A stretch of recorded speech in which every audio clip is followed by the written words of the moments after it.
रमजान का आखिरी अशरा चल रहा था। मस्जिद रोशनियों से जगमगा रही थी।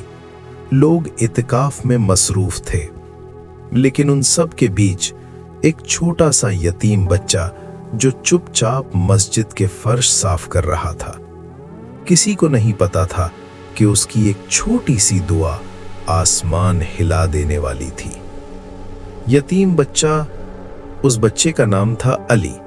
उम्र सिर्फ 10 साल। बाप का इंतकाल 3 साल पहले हो चुका था। माँ लोगों के घर काम करती थी। अली स्कूल के बाद सीधा मस्जिद आ जाता, न इसलिए कि कोई उसे मजबूर करता था, बल्कि इसलिए कि उसे मस्जिद से मोहब्बत थी। वो रोज जूते सीधे करता था, हमेशा वुजू खाना साफ करता था, रोज जा नमाज सेट करता था, हर रोज डस्टबिन खाली करता। लोग उसे देखते, मुस्कुराते, मगर ज्यादा तवज्जो नहीं देते। इमाम साहब कभी कभी उसके सर पर हाथ फेर देते। एक रात तहज्जुद के वक्त मस्जिद खाली थी, सिर्फ हल्की सी रोशनी और सुकून। अली एक कोने में बैठ गया। उसकी आंखों में आंसू थे। उसने धीरे से हाथ उठाए। या अल्लाह, मेरे पास कुछ नहीं, बस मेरी माँ है। उनको कभी बीमार मत करना और मुझे इतना काबिल बना दे कि मैं उनको सुकून दे सकूं। फिर रुक कर बोला, या अल्लाह, मुझे भी कभी इतना पैसा दे देना कि मैं मस्जिद के लिए कुछ कर सकूं।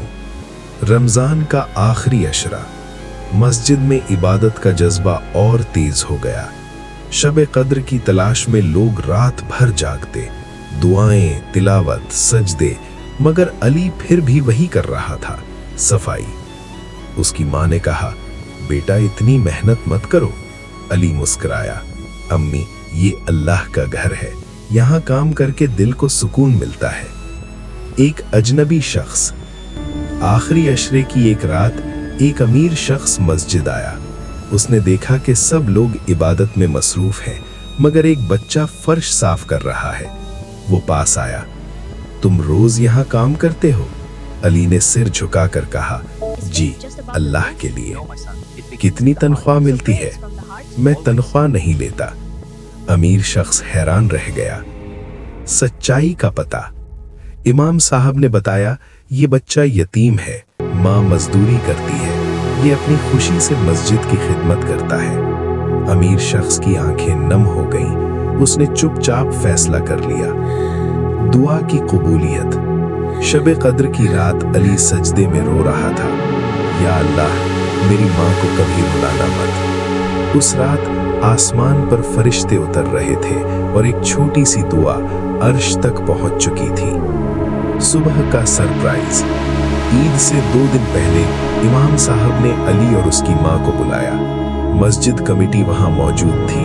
अमीर शख्स भी खड़ा था। उसने कहा, आज से अली की तालीम का सारा खर्चा मैं उठाऊंगा और उसकी माँ के लिए हर महीने का खर्चा भी फिक्स होगा। अली की माँ रो पड़ी। अली समझ नहीं पा रहा था। इमाम साहब ने मुस्कुराते हुए कहा, बेटा, ये तुम्हारी दुआ का नतीजा है। अली ने सिर्फ एक बात कही, मैं बस मस्जिद की खिदमत करता रहूं। अमीर शख्स ने हंसकर कहा, अब तुम पढ़ लिख कर मस्जिद के लिए और बड़ा काम करना। कभी कभी अल्लाह सबसे छोटी और मासूम दुआ को सबसे ज्यादा पसंद करता है। खिदमत कभी जाया नहीं होती, आंसू कभी बेकार नहीं जाते, और रमजान के आखिरी अशरे में की गई दुआ कभी खाली नहीं लौटती।